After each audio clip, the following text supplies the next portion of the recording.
niwaambie na waandishi muwape wa Tanzania ukweli uliopo.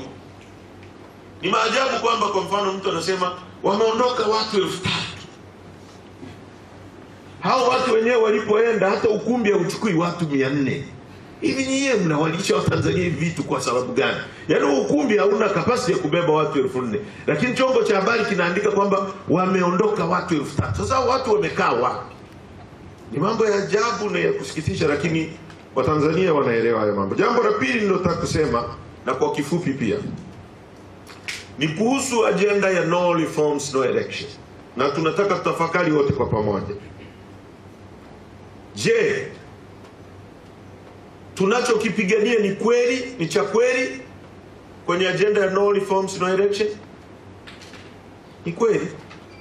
Je, uchaguzi wa nchi hii unaibiwa? Ni kweli unaibiwa?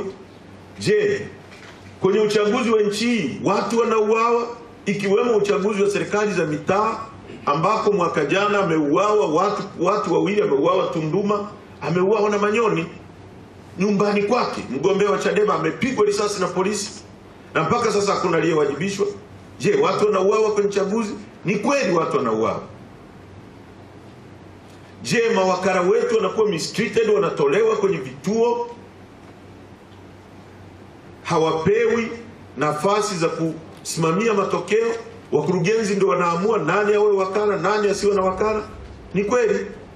Je, wagombea wetu wanakatwa majina kwa kuondolewa? Ni kweli? Na uthibitisho mwingine ni kwamba waziri wa TAMISEMI alisema wakati wa uchaguzi wa serikali za mitaa kwamba wameondoa wagombea wa upinzani 26,000